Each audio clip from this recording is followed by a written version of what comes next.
Hello and welcome back for another installment in our Courtroom Confidential Conversation series. For this episode, please join me in welcoming Chase Hughes from the wildly popular YouTube channel, The Behavior Panel. Hello, my friend. How are you? Joshua, how are you, man? Good to see you. I'm doing very, very well, and I got to thank you again. I know how busy you are. I know you've got your spoons in a lot of different pots, but I really appreciate you taking the time. And we were talking about this a little beforehand. These interviews, these conversations that we've been having with different creators, podcasters, YouTubers, authors in the true crime space, we've received some of the best feedback on our channel on anything that we do. And I think it's because people are fans of you. They've been watching you for a long time. They've been watching you on the Behavior Panel, on other podcasts that you've been on, and they love everything you have to say, but they don't know all that much about your background. They may hear little tidbits here or there when you're talking, but the whole story put together is not something they've ever heard. So that's my goal today. So let's jump in and just start from the very beginning. Tell us a little bit about where you grew up, where you came from. I'm originally from Arkansas. I don't think I've ever said that on a podcast. Good. Exclusive. We have breaking news exclusive here. Not even Joe Rogan didn't ask at all either. But I'm originally from Arkansas, then grew up in Houston, Texas, and was kind of doing poorly in high school, and was just a horrible student, and just didn't study. And I wound up being like, I think the military is the only place that I might be able to go. I don't think I can get into A&M. I can't get into Texas Tech or any of these universities all my friends are going to. So at 17, I joined the military and got shipped off. Somehow I got stationed in Pearl Harbor, Hawaii for like 13 years straight. Oh, wow. So I got pretty lucky and lived out there for quite a while. Did anyone in your family, were they a part of the military? Was that something that you thought about maybe being on your horizon, or was it purely like, hey, I'm running out of options here and I need to do something? I think it was there was nobody in my family who did that other than like a few generations back. So growing up, I kind of wanted to do kind of cool stuff. We watched Under Siege. Remember that movie? Mm-hmm. So I was like, dude, I'm going to be a Navy SEAL. That's what I'm Right. going to do. We watch Steven Seagal throwing knives and all that kind of stuff. Right. So I joined the Navy, and then I realized like SEAL training is actually really hard. So I was like, you know what? I'm going to have a normal job. So I did. And for the first few years in the Navy, I scraped paint off the side of the ship. And that was my work. That is a very normal job. That is very different than being a SEAL, is scraping paint. What was your actual assignment? My first assignment was called undesignated seaman. So like it's where you kind of get to pick your job, but you kind of don't have a job. So you're like a gopher for all kinds of stuff. And then I became what's called a signalman, which is where we specialize in like the nautical flags, like all those weird colored flags that are mostly just decor in seafood restaurants now. But we used to use those, we used to communicate with that stuff, and then sending Morse code with flashing light and that kind of stuff. And then I became a navigator, also known as a quartermaster in the Navy, where we're like the navigation officers for the ship. And it was all on a guided missile destroyer. So like a 509-foot ship with like Tomahawk missiles and all that kind of stuff. So it's our primary ballistic missile defense platform for our country. Wow. When you say you're stationed in Pearl Harbor, but you're assigned to a ship, I have to imagine they'll take the ships out every once in a while just on a kind of general mission. Yes. So how many days are you kind of at sea at one point? 9 months out of the year. Oh, wow. You're out to sea. So like people say, oh, you lived in Hawaii for 13 years. No, it wasn't. I didn't live there. I received mail there for 13 years. You lived on a boat. Yeah. And having kids around that time, I missed a good part of their life, like 80% of their life. I was just gone until they were like teenagers. Oh, wow. And then about midway through my career, I transitioned from what we call regular Navy over to the expeditionary warfare side of things, where it's more combat oriented, gunfighting, intelligence, and that kind of sneaky stuff. And for a few years, I ran the entire. Here's a good trivia. I don't Yes, think I've ever please. put online. For a while, I was in charge of the Navy's underwater robotics team, uh, and we were running remote operated and completely unmanned autonomous underwater robotics that have different kind of some intelligence missions and some like search and rescue missions, which is Wow. a lot of fun. You When we first started talking about this, you said that the Navy was kind of like, I wasn't doing well in school, college wasn't really an option, but you didn't just join for one tour. Usually people get in, do a few years, get out. This is eventually somewhere along the line, you kind of made a decision to stick around and make it, a career. What brought that on? I was going to get out, but I wound up doing 20 years. And 20 years in the military, for anybody that doesn't know, that's the point where like you can kind of unplug and like keep half of your pay for the rest of your life. They'll just Oh, keep paying wow. you forever, and your Medicare and all your benefits. Even your kids get free medical until they're like 18. So it's a huge benefit. And my dad kind of forced me to make good decisions. And like he's like, "Hey, man, you're still kind of a shithead. So why don't you stick around, get the retirement check, and keep going to college and that kind of stuff." So I went to college in the Navy, got my degree in behavioral psychology, and then once I retired, I did postgraduate, a long postgraduate certification at Harvard University in neuroscience and neuroendocrinology, and then did medical neuroscience postgraduate program at Duke University. And I'm about to finish a postgraduate neuroradiology course at Oxford University. So whatever issues you were having with good grades, eventually you were able to get past all of that at some Somehow, point. Yeah. somehow, What brought on that interest in? You said that when you first got your degree it was in behavioral. What did you call it again? behavioral psych. What brought that interest on? Was it something about being in the Navy, or was it something that just you've always had a curiosity towards? I wanted to understand girls better. Uh, so I was 19, and Fair we're enough. if you've ever been to Waikiki, there's a famous Irish pub there called Kelly O'Neill's. It's on Lures Street. And I was in there and I asked some girl out, and I'd never been rejected or anything. And I asked her, it was like, "Hey, do you want to come out with me tomorrow? We're going down to the beach, kind of make it a date or whatever."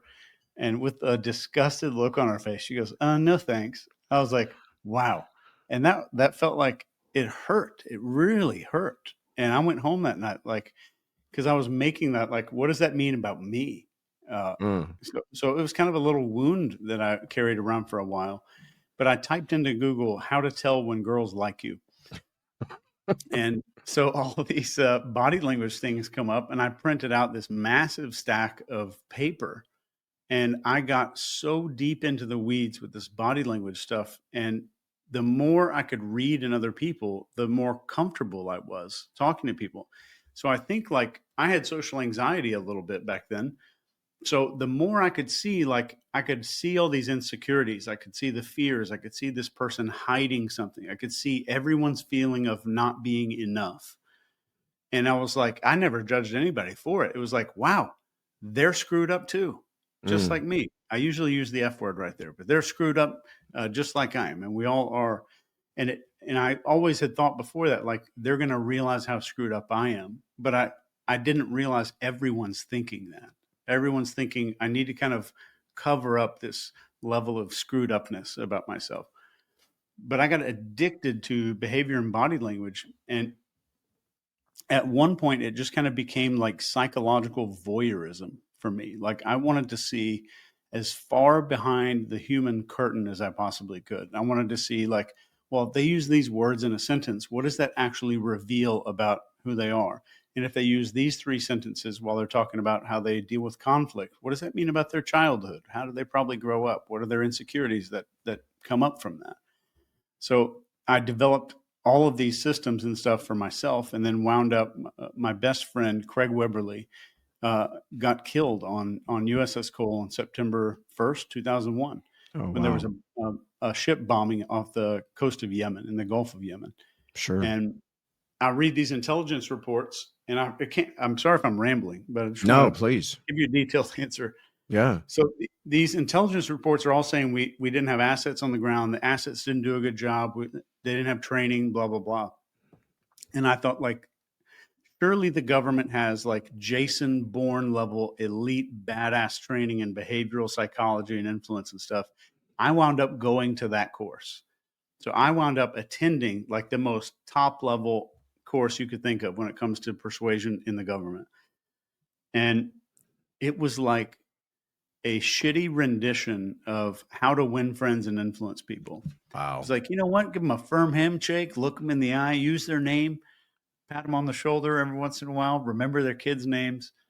Like that, it was that level. And the stuff That's I'd been, yeah, it was astonishing. Well, it's scary. I mean, to think that you would expect to take that class and be learning next level elite type, like you said, Jason Bourne type stuff, and Yeah. instead, I'm a little bothered that that was the level that they were teaching our military members at that point. And I remember I got in trouble in that course because we had to leave every course in the military. You have to leave these critique survey things so they can make the course better. And all I remember writing on that sheet was a comedy stage hypnotist should not be able to outperform an intelligence operative when it comes to these skills. And they all can. Do you feel when you took that, did you feel like, okay, this is a problem, and this is a problem that may have led to incredibly serious consequences with our own national security? Is that like how far you took it? 100%. Absolutely. Yeah. So, and then I thought, I'm going to start teaching this, and I'm going to start developing this program for the government. And I built a system that develops a behavior profile that's deeper than like a 2 month long FBI behavior profile. And I can do it in 6 minutes. And I can do it without a computer, and I can do it in my head. And I can teach people to do that quickly. So we developed this program called 6 Minute X-Ray, which is the name of one of the books that I wrote, is this system on how to develop these rapid behavior profiles. And it's not just a bunch of body language. It's a lot of just understanding psychology. And if I understand it at a certain level and I can hear these phrases and words and see these behaviors, they all match up to equal this little thing here. So I really wanted to put that together. And if I can get that behavior profile, then my words change. I know what that person needs to hear. I know the actions that are going to make them feel safe. I know what's going to make them feel boxed into a corner. I know what's going to make them feel threatened. So it's no longer just a numbers game. So we can actually get accurate words into the right brain at the right time when they need to hear it.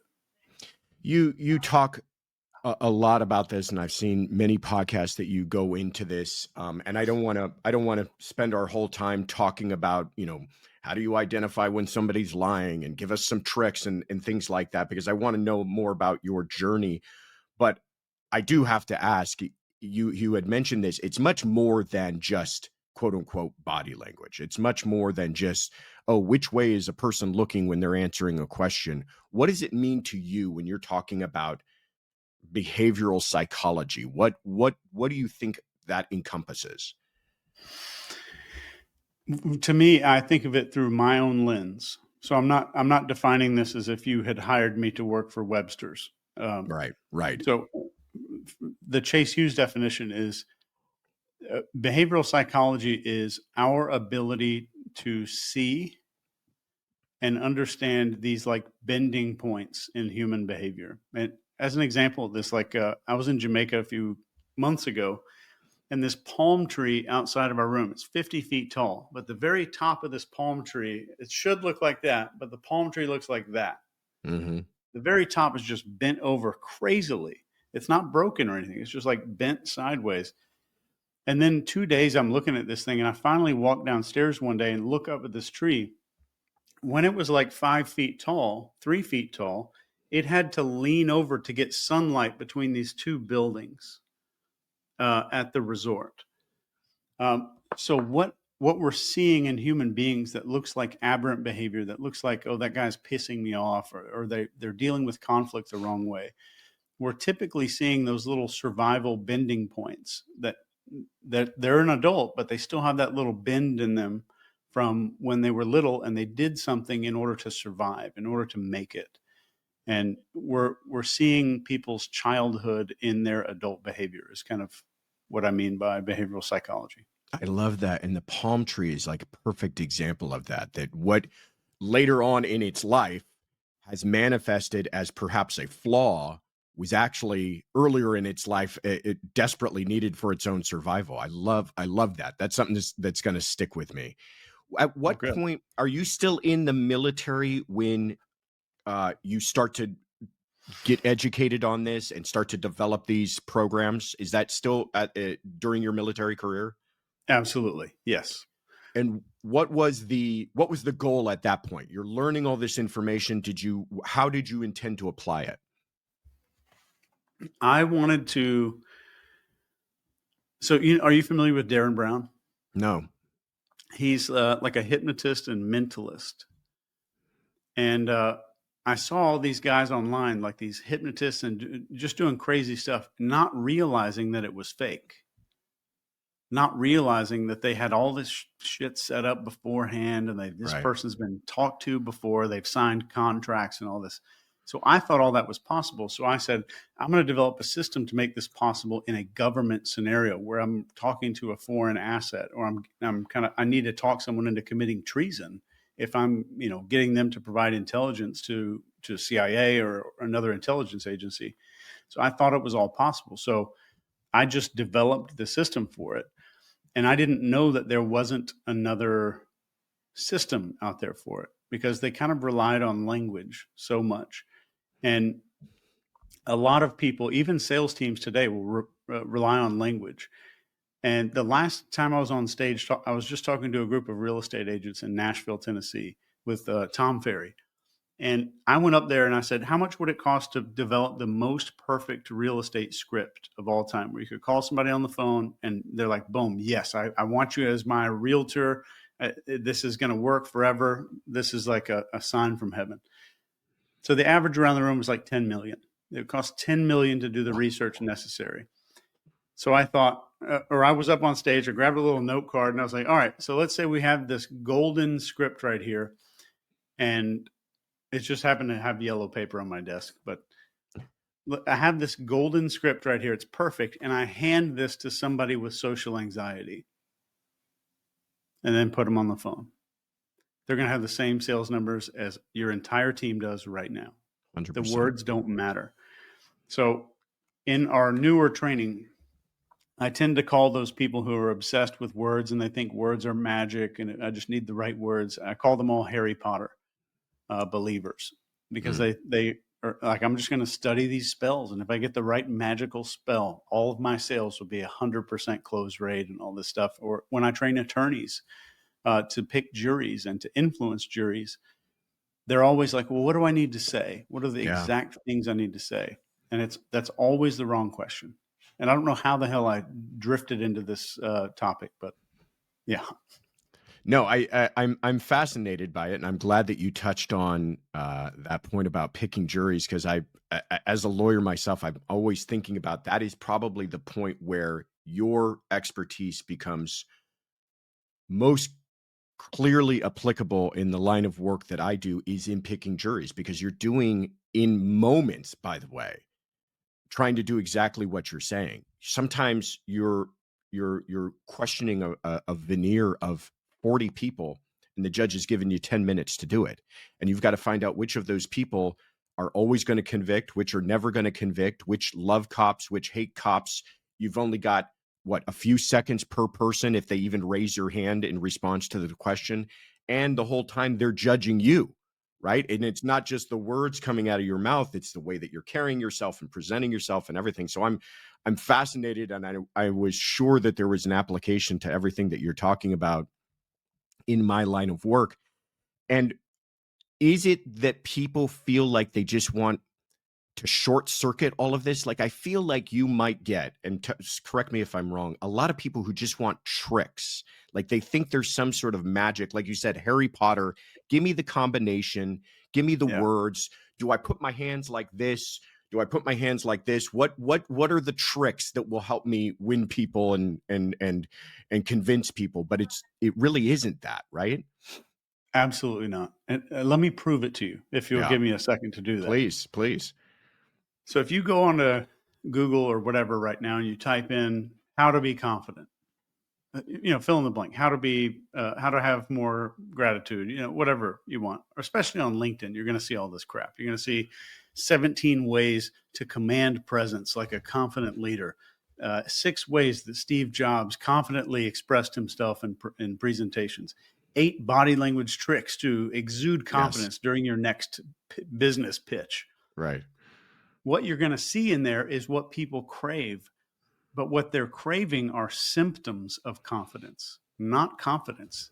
You're gonna see solid eye contact, great voice, high vocal content, good posture, all of this stuff of like, this is what confident people do. But you will never see any of those articles say, here's what confident people are. Here's how they think, here's how they believe, here's their worldview, and here's how to change that. And we're in a culture, and this is not just behavior. Our culture, even our medical system, is obsessed with symptoms, and they Yeah. ignore the causes. So, like, I look on Instagram and I say, "Oh, what do wealthy people have? Oh, wealthy people have those badass new Nike shoes. Wealthy people have that new Porsche 911. Wealthy people have a yacht." So that's how I become. That's how I show people I'm wealthy. I'm going to collect symptoms of wealth instead of wealth itself. And the our medical system is like, well, you have high blood pressure. I'm going to give you medicine that's going to Right. take down the symptom. We're not going to talk about the cause. So I call this symptom focus and cause blindness. And I think we're really blind to that cause. Like you said, like when you go to the jury, you're going to do this when you start thinking about something, and you're going to put your hand on your lip if you need to think about something for a second, and make sure the other person doesn't interrupt you because you go like this, and they subconsciously think you're going to have something to say, and then you go to like this at the exact right time. If I get your mindset in the right place, all of those things are a byproduct. Yeah. All of those behaviors become a byproduct of one big cause. And that cause is just maybe being a good person or believing in your message or caring about the jury or, whatever, fill in the blank. So for anything that anybody out there, you're wondering, like, what do I do here? What do I do here? Go backwards and think, if I did all of those hand gestures that I'm thinking about, what would be the cause that makes all those things a byproduct, that makes them automatically happen? So what would have to happen within me? So it's hard for us to fake authority and confidence and all of this stuff because we have a radar that's been growing in the back of our head for, I don't know, a million years. Who the hell knows? But a very long time. And it's a radar to spot incongruency Yeah. when someone's actions and words don't line up. And we're not all profilers. So we may not put our finger on it, but something's like, I Yeah. don't know, everything looked good on the surface, but something feels off. And we've all had that feeling before. And we can do it instantly. It like you said, it is just genetically hardwired into us that we can spot something about inauthenticity in someone's character. And if they're doing something robotically, inauthentically, we it just registers in us. We just get a feeling. I can't tell you. I love this topic, and I could talk to you about this for hours. But I cannot tell you how many times I've been to legal conventions. The wherever Vegas, and there will be some speaker who's going to talk about trial tactics or trial advocacy, and I always am interested in that. And it's the same thing every time. It's the hold your hands here. Here are the good words to use. Here are trigger words that will get people thinking. Here's how you do your PowerPoint. And it's like you said, it's all this symptom stuff. Not one of them have I ever heard talk the way that you're talking about. How do I become that genuine person that I don't have to think about where I'm putting my hands because I'm naturally confident and exuding trustworthiness to a jury? There is one attorney that does, Mm, Jerry Spence. Have you ever read his book? no. He's a trial attorney, but he wrote this best-selling legal book. It's made for lawyers, and it's called How to Argue and Win Every Time. Hmm. and he's still around today. I think he does retreats like at his own house. But I remember buying that book thinking that I was going to get a bunch of those tactics because we crave that little placebo feeling of Sure. I went to the seminar and I learned this technique right here. Yeah.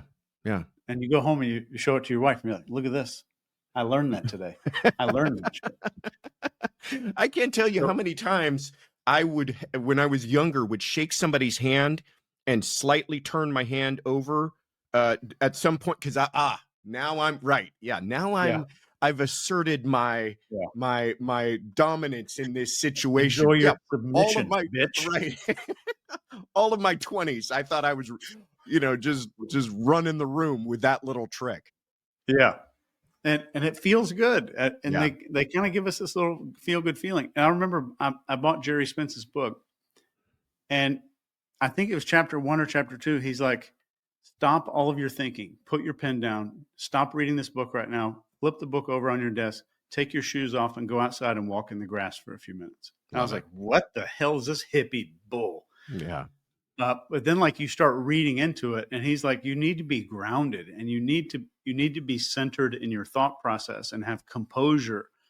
Uh, Man, it's one of the best legal books of all time I will definitely have to for check all of that the 3 that I've read. out. Right. That's probably 2 more than I've read, so I'll have to check that out. Um, Tell us though, so you've done your 20 years in the Navy. You're collecting your insurance, you're collecting your pay. You decide to get out though. What was the plan? What did you jump into next after the military? Oh man, I had a resume printed out, and I was going to leave. I was a chief in the Navy, which is it's a kind of a big deal. Like to become a chief in the Navy, it's huge. And so I was getting out as a chief, and I thought, you know what, maybe cool jobs out there. I'm looking around, like not much. So I had a resume typed up to work in the shipyard, fitting people that are spray painting civilians that are spray painting these ships as they're being built for the right size protective equipment. Sure. I think it was like $14 an hour, $18 an hour, something like that. And my mentor, thank God, made me rip that resume up because he said, if you print it, you're going to use it. So he said, you're all in on your like starting a business or you're not, and writing your books and all this stuff. And it somehow everything worked out. And my book right then had just hit number one bestseller on the number one bestseller badge on Amazon. And I thought it was like, that's probably all my mom just buying a ton of books, putting them in a closet somewhere. Right. Uh, and then like, it turns out like I thought this information was just for military ops and just for this stuff. And then a psychiatrist, an MD psychiatrist came to one of these talks one day. They're like, oh, that thing you did for interrogation, I can use that exact same technique to stop somebody from doing self-harm. And Wow. like the moment I heard that person say that, my mind just expanded so much. And I was like, we need to make courses. Like if this can save people's lives and this can do all of this stuff, we need to make a course. So the first course we ever made, it's not public anymore, but it was how to interview a nanny or a babysitter. I love it. Like an interrogator. And it's offline now, but maybe we'll just throw it back up. But You should. I guarantee you'll get plenty of interest. yeah, that would be fun. Yeah. I may have to refilm it. I think back Yeah. then I was tucked into a corner of my kitchen pretending like I had an office. It's like right when we started the behavior panel, that's in my kitchen. That's funny. What was the first book? This first book that just kind of was the breakthrough moment for you? This was called the Ellipsis Manual. And it was just kind of the precursor, the intro to what would later become the Behavior Operations Manual, which is kind of the giant Yeah, show us. doorstop of a book I here. It's love just a this. 5-pound doorstop. And Joe Rogan said it was the only book he's ever received, or one of the very few books he receives that he's actually taking home. I love it. I love I it. took it as an honor. Yeah. but it's kind of it's a reference manual for and I think all of success, especially when I train attorneys, I say all of your success as an attorney is not going to really come down to the law every time. When it comes down to influencing a jury, it's going to come down to observation, like can you read the room? Can you read the people you're speaking to? Communication, do you know how to communicate to the people that you're seeing and to all those little individual psychologies? And self-mastery. If you have observation communication down and you don't have self-mastery, you're accidentally sending all the wrong gut feelings and intuitions into people that feel something's off. So it's those three things. So self-mastery, observation, and communication. And you can go back through any sales call, any hostage negotiation, any interrogation, and figure out one of those three pieces of the triangle is missing if there was some failure to get the outcome that they wanted. When I was I wasn't even a lawyer yet. I was still in law school, and I was a law clerk in the DA's office here in Los Angeles, and I was part of a unit called the Major Crimes Unit, which handles every big case you've ever heard of. O.J. Simpson, Phil Spector, all of these big major cases in Los Angeles go through the Major Crimes Unit. And there was the assistant head of that unit was a gentleman that was just all of the other attorneys really looked up to him as being the best in the office. And he had, I think at that time, whether you want to call it fame or infamy, for having the most people currently on death row of any prosecutor in California Wow. for his work. And I was able to assist on one of the trials that he did. And so I'm expecting to see this man who leaps off of the page, as it were, just in charisma and exuberance and, thundering voice or whatever it's going to be. And I got to say, when I first started watching him, I'm like, I don't get it. Like, there's nothing super dynamic. He's very smart. He's, smarter than anybody, knows his case better than anybody. Um, and as what I realized is what you were saying is as the trial went on, I realized what he has perfected is that jury believes every word coming out of his mouth, and his trustworthiness is through the roof with them. And even if he's asking a question and that question gets objected to, they believe the question is the answer because it came out of his mouth. And it was just, that was his effectiveness, was just by the time he was giving a closing argument, it was gospel to them. It was, they could go to the bank with everything he was saying because he had established this trustworthiness. And that was through the way he carried himself and questioned people and Yeah. conducted himself during the case. But it was all the things that you had mentioned. It was remarkable to me. Yeah, it's always amazing to see, like from the outside of a persuasion scenario, it looks totally different. If I'm not involved in that little circle, I may not see a lot of the things that are taking place. Like if you were just going back to crimes in LA, like if you were a fly on the wall watching people get indoctrinated into Charles Manson's little circle out there, you'd be like, what an idiot. Right.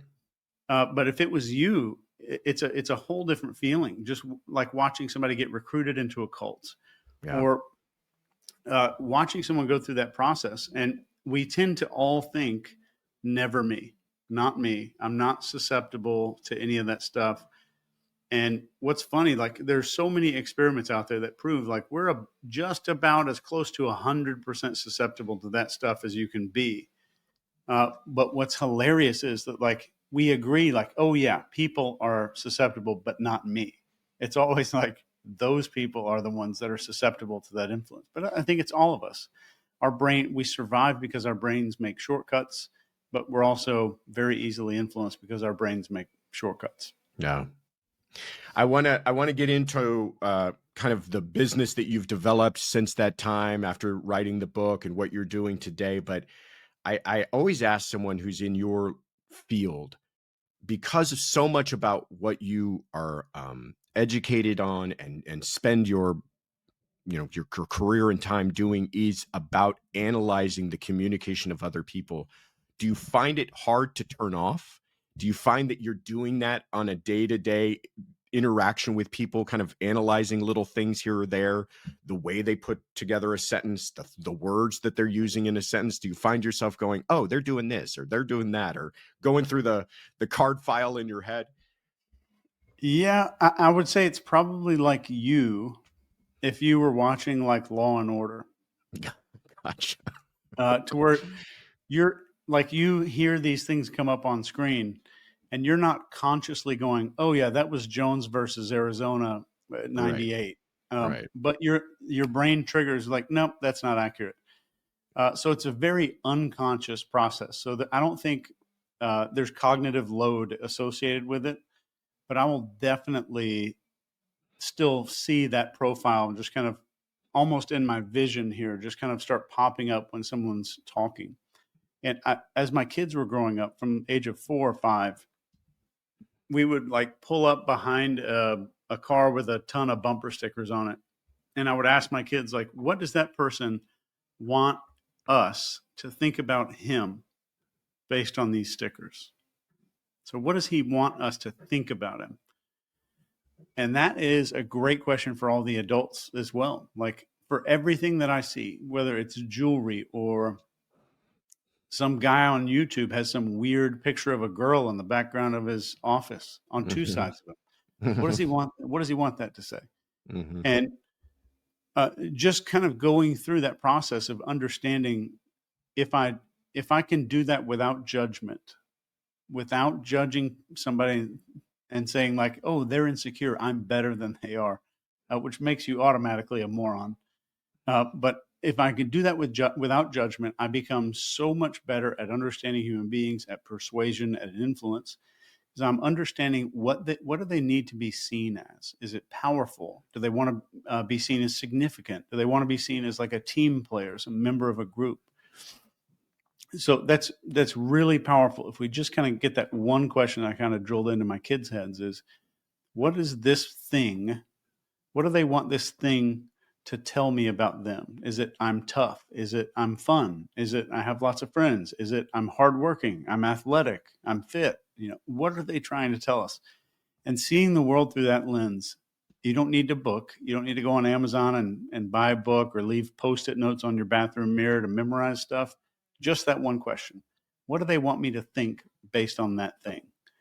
So they want me to think they are cool, they have lots of Right. friends, they fit in, etc. And it creates, I imagine, a lot of empathy just kind of conducting yourself in that way, just realizing that, hey, this person, maybe they come across as arrogant, maybe they come across as angry, maybe they come across as Mhm. whatever. If I can understand what they want me to believe or what they're trying to project, might make me sympathize and empathize with them a little bit more and maybe be a little more forgiving. Yeah. Um, it's funny you said about how can I watch Law and Order. I will find myself watching a trial or something on TV, and in my head I'm thinking, well, that's hearsay. Well, there's a relevance objection there. Why didn't they object on foundation on that? And it is, you're right, I'm not doing it to do it. It's just consciously, riding a bike kind of hardwired into your way of thinking. I can't. I don't have any better way of segueing into this. But you mentioned you've got the paintings on the wall, but there's something else behind you on the wall that we talked a little bit about before we started to record. That you got to tell us what is hanging there on the wall. So underneath these two cowboy hats back here, let me scoot over this way. Yeah. This is the hoverboard from Back to the Future 2, the one from the actual movie. And this bottom piece is the skateboard from Back to the Future 1 that he kind of rips the handlebars off of. And it's really cool. They've signed by the whole cast. Christopher Lloyd's right there in the center, really big. It's really cool. I'm a huge It's Back to the Future fan. I'm a huge Back to the Future fan too, and I said this to you beforehand when you mentioned what that was. The nostalgia meter inside of me went off the charts when you started saying that. How did you come across that? That is very cool stuff. Uh, it's it's classified. Okay, fair enough. They were on auction. They were on auction. Well, good for you. I'm glad you went for it. Okay, so you've got the book, tell us about, you've now started a business. What was the, and you've kind of touched on this, but what was the plan as far as, I'm going to build a career doing X, helping people do what? Like, what was the plan as far as, and how is that turned into what you're doing today? Man, I've never finished that sentence before, but I think Oh, uh, I wanted to, I wanted to have a system that was the best system in the world. And I wanted it to be a system that was like other people could add to it. It's not one of these fixed things that like, oh, you have to use this little protocol because it's my system. I think we add to each other's knowledge, and that's how medicine works, and that's how good science works. And I wanted to do that, but I wanted to give people more choice in outcomes of their life instead of outcomes happening to them. Like, we have a lot more control than most people think, and there's a whole world out there that most people can't see. So I really wanted to start a business that was professionally teaching people how to see behind the curtain with empathy instead of judgment, because there's a lot of body language stuff out there like, oh, if you see this, you're staring at somebody who's insecure, and like they're just kind of helping you to feel superior to other people, which I think is absolute bullshit. If you ever hear that online, please run. It's like they're encouraging you to maybe narcissistically start viewing the world through hierarchy and status. And if I can spot somebody's little insecurity, that means I'm higher status, or I can kind of move up a hierarchy because of this. um, I would stay away from that. And I wanted to form a company that did all of this. Our across the street neighbors had autistic children, and I thought, what if I developed this chart that could help them start understanding emotions and things like that, which is now a chart that is used by federal law enforcement that I developed for children. hmm. It's just a bunch of animals on a chart. Like, are you a porcupine or a sheep or a fox or a turtle? And talking about like these behavioral patterns, and I can start spotting that in people. But I think uh, if you could like put on glasses, like the movie They Live, you remember that? It's an older movie, but if you could put on glasses that Oh, allowed you to see, spot the aliens. yeah, yeah, Right. Yeah, yeah, yeah. like it's a different world. Like, other people are watching a pitch, and I'm seeing somebody reveal that they have a secret need to be approved. They have a secret fear of being left out. They have a hidden insecurity about not living a free life and about being restricted and hemmed in. So that I'm seeing just all of these little things drip out. And this is in minutes. And other people are just seeing a shallow conversation. So I kind of wanted to introduce that level of depth to the world. And then with the persuasion and influence side of it, I definitely wanted to get people to a place where they're creating outcomes instead of being an outcome. To your point about, you know, and there is, it seems like the internet is flooded. If you just go on YouTube, Google, and say, "Hey, how can I influence others? How can I read body language?" It is all very exploitive about, targeting weaknesses in others and how do you exploit that. Yeah. One of your themes, though, is this idea of we rise by lifting others. Talk to us about that and what you mean by that. I think if you look at the bottom rung of business, you'll see a lot of competition. If you look at the top, you're going to see collaboration. And it's not just business, that's human beings. So as you evolve as a human being, you get into collaborative instead of competitive mindset. And some people go to the grave staying in a competitive mindset. They never evolve into this collaborative, let's work together, let's help other people kind of mindset. And I think that if I teach you how to exploit someone's need, that's probably a technique that I developed for someone to stop somebody from doing self harm, that I taught to a suicide hotline or to a hostage negotiator. So there's a way that all of those negative techniques can be used for good. And I think the rule of ethics, the first thing I teach of ethics, and this is probably way not even a legal definition of anything. So I know I'm talking to an attorney, but the way that I teach everybody that I teach, the first thing we learn is that if that other person could crawl into your head if they would be disgusted or frightened, Mm, you're probably not doing the right thing.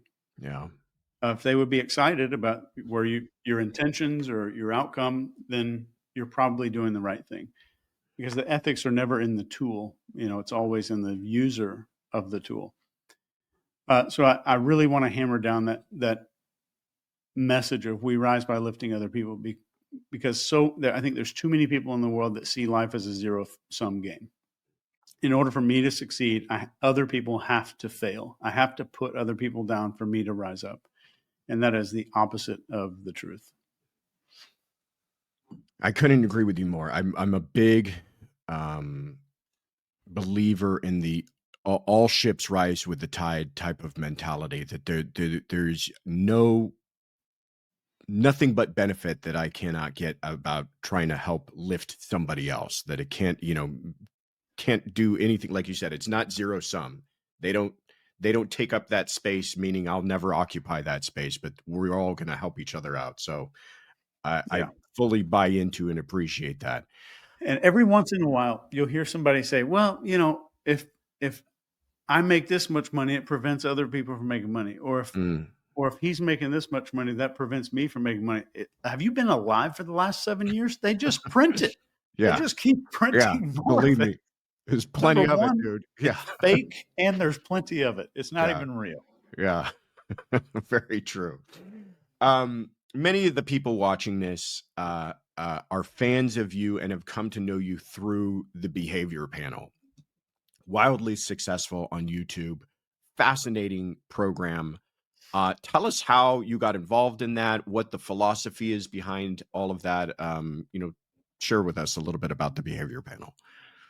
It was like in our line of work, everybody kind of knows everybody. Like, you can name a body language expert pretty much, and I've talked to them, or we've exchanged an email or something. Mhm. So when these COVID lockdowns started, we were all bored, and this was the onset, or probably an exacerbation of an already developing pandemic of loneliness. Um, and then people are isolated, and we're still going through this like weird loneliness epidemic around our planet, even though we're more connected, online than ever before. Yeah. And so we all I didn't know everybody. So we kind of, Mark and Greg knew each other. I kind of knew Mark. Scott knew Mark.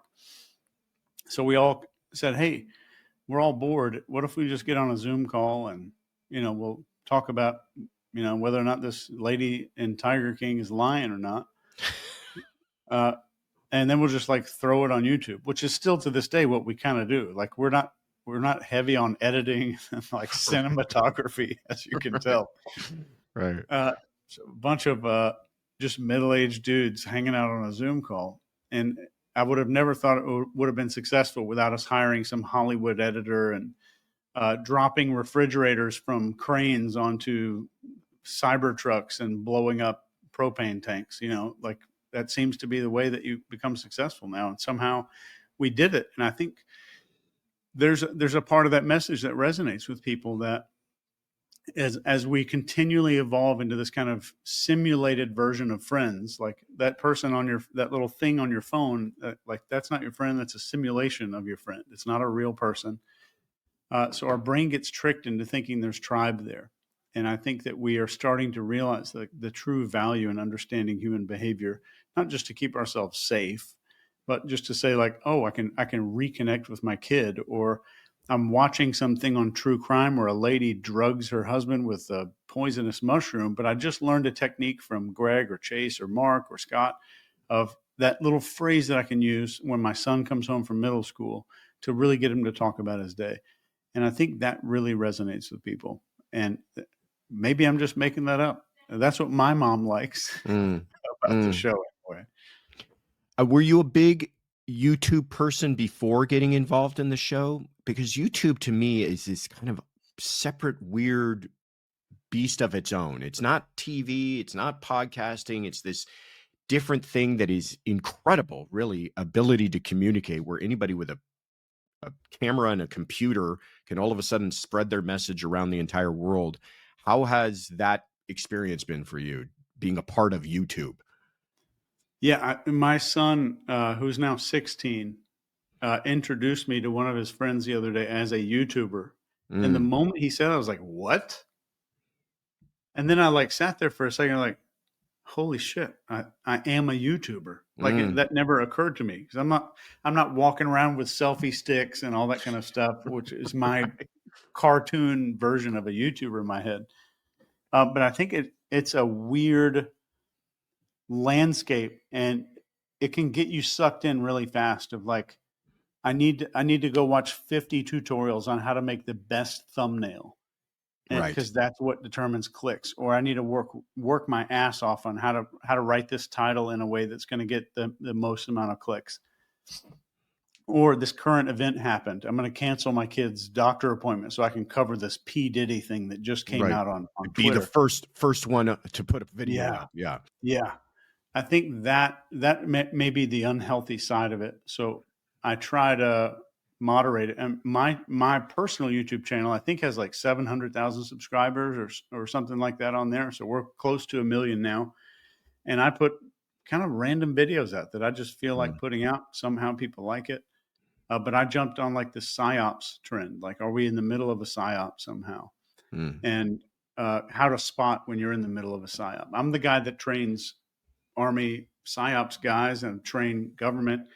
And for the record, when I say, are you in a psyop, I don't mean that the U.S. Army is involved. I mean that someone is manipulating you. So let me just put that out there. But it's a gotcha. weird landscape, and it gets you to the point where I, within 4 or 5 days of us starting the behavior panel, those views started going up. I went to settings, notifications, YouTube off, and I shut those notifications off so fast because I saw these good, amazing comments on there, and they started making me feel good about myself. Mm, And I knew that the first negative ones that are coming through, that it's the same door that's open for positive and negative. So I could feel good about a positive comment, but not good about me.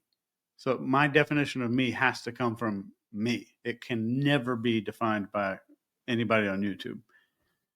So that was one of the big things, and I think people get really wrapped around comments. And some of the best advice I ever got in my life about being on YouTube was from Dr. Phil. We were at dinner together in Dallas, and he's kind of just off to my right, and we're talking about this YouTube stuff. He's starting his new television network called Merit Street, and I was talking to him about like these comments online and negative people, and he's like, "You have a disease that's very hard to cure if you don't start now." And I was like, what is it? And he said, "You have the need for love from total strangers." incredible. And that blew my mind. From that day forward, I some people hate me on the behavior panel for it, but I do not read the comments. I don't care Mm. what you think. I love you. I want to entertain you. Um, if you leave a nice comment, our social media person will screenshot it and send it along to me, and I'll see it. But I don't read those comments. Well, it's a serious problem. I mean, it's an epidemic, especially amongst young people. Because you talk about being affected by a comment, good or bad. I mean, there are studies done that psychologically, young folks especially are really being affected by, Instagram, Snapchat, all of these other forms they can be on, and just they put out a picture of themselves. They've got these underdeveloped self-esteem to begin with. Somebody makes them feel great, somebody makes them feel awful, and it's having disastrous consequences. So it's no small thing. Uh, just kind of a healthy maintenance and attitude towards it. You're absolutely right. I feel the same way. And I'm embarrassed by myself, but I'll get some good comments on YouTube, and I'm like, oh, okay, Josh Yeah. is doing all right today. Good for Josh. And then you get one critical comment, and all of a sudden you find yourself thinking about it minutes later, and I've talked to my wife about this. I'm like, this person, we don't know who this person is, where they were, what they got going on that day. The only thing we know for sure about this person is they've got a keyboard. They've got access to a keyboard somewhere, and they used that for a hot second and probably forgot all about you and moved on to leave a nasty comment about somebody else. But I'm carrying it around like it actually matters. Yeah, and I've never seen a successful person leave a comment like that, ever. Right, right. Not once. That's true. Very true. Before I let you go, one last thing, and I don't know how to work this in any other way. I got to ask you about it. As I'm always incredibly impressed by anybody who's gone on Joe Rogan's show because it's just what he has managed to do and the platform that he has is just incredible to me. That just one guy running a podcast has this much kind of influence. Tell us about that, how that came about, how you found the experience, what has anything changed for you since appearing on his show? Well, we've sold a few more books, but I think the experience was fantastic. And most of the time I fly to podcasts. It's like I'm having dinner with the guy, or we're having lunch the next day. He had to go see his kids after the podcast. So we didn't do any hanging out a lot before, maybe 20, 30 minutes before we recorded, and nothing after. He had to bolt. The podcast studio has better security than most airports that I've seen. It is Uh-huh. unbelievable. Uh, Unbelievable. But hanging out like in the front room when you go into the Rogan studio, there's a giant front room, twice, 5 times the studio maybe. And it's just full of like weird, interesting artifacts like this stuffed werewolf and all that. But everything in the entire opening room looked like a bunch of stuff that men brought it home from some weird show, and their wife was like, "No, you're not keeping that in this house." It was a room full of that kind of stuff, right. just everywhere. Like Jimi Hendrix mugshot. Some guy, you can see him. He goes to a Yeah. garage sale. You know what? I'm gonna Yeah. put that. I'm That's gonna put coming that in the home with living room. me. Yeah. Yeah, that's gonna be right above the couch. So it was like a room full of that stuff. Yeah. And then hanging out with Joe on the show was fantastic. And it was raw. It was unedited, except for one PP break. There were no cuts or anything, which is why they were able to like churn out that podcast like right the next day. There's no edits or cuts, which I think is great because it's raw, it's real. If you get somebody for like 3 hours, you're going to kind of peel back those layers and get to the shell of somebody. Yeah, it is amazing in this day and age where we keep on talking about people have no attention span and you have to have videos that capture somebody's attention in the first 3 seconds. And, any video that's longer than 30 seconds, you're going to lose people on TikTok type of stuff where it's just constant, give me the next thing, give me the next thing, dopamine charge, dopamine charge. Here's a guy who's at the top of his game in this whole whatever you want to call it Yeah. media world, alternative media world, sitting down having conversations for 3 hours. I mean, that's just incredible to me how against the grain and what you would think would be working, and yet it's the most successful thing out there. Why do you think that Yeah. is? And some of those are like about cellular biology. And Right. there's And like you can't 11 turn it million off. views You're on. fascinated by it. Yeah. Yeah.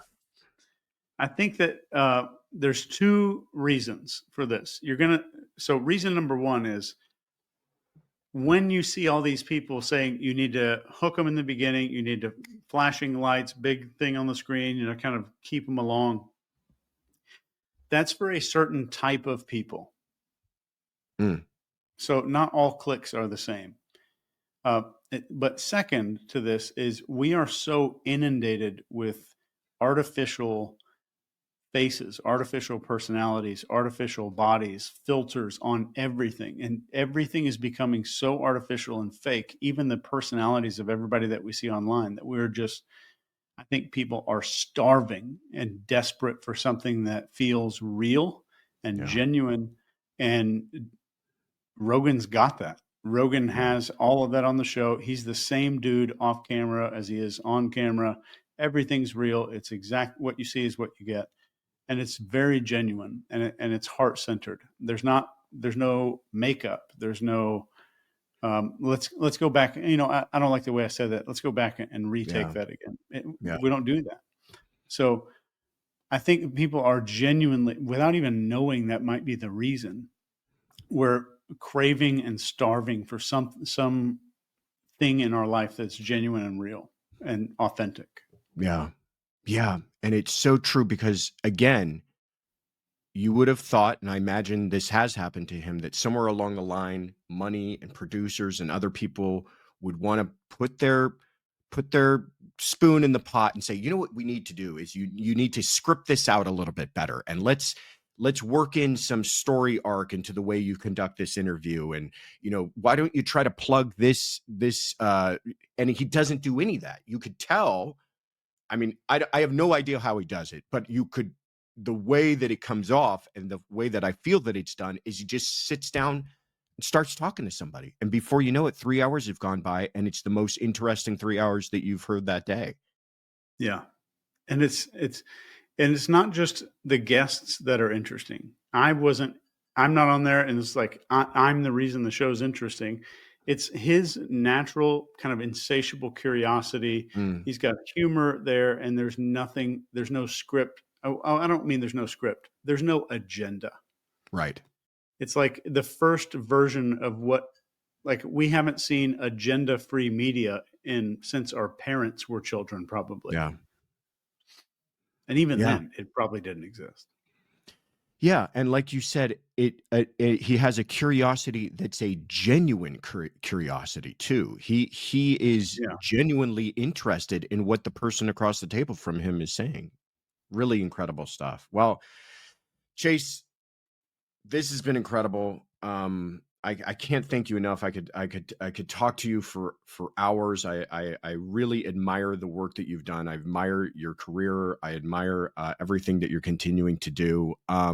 Before we go, I do want you to have an opportunity to tell people where they can find out more about you. So you've got the behavior panel on YouTube. Where are some websites or social media that you want to make sure people know about?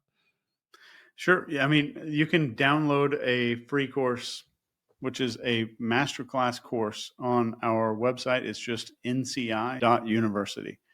And there's a course right there, and they can get you started and give you all the basics for lie detection and understanding human behavior. Fantastic. Joshua, thank you, brother. Thanks for Oh, having me thank on. you so much. I appreciate it. Take care, my friend. This is fun. Take care. We hope you enjoyed this interview. If there is someone you would like to hear from, a well known creator, or perhaps someone you feel that gets overlooked, please let us know in the comments. And please check out our playlist of past conversations. We appreciate you all. Please remember to like this episode and subscribe for more content like this. And thank you again for joining us for this episode of Courtroom Confidential Conversations.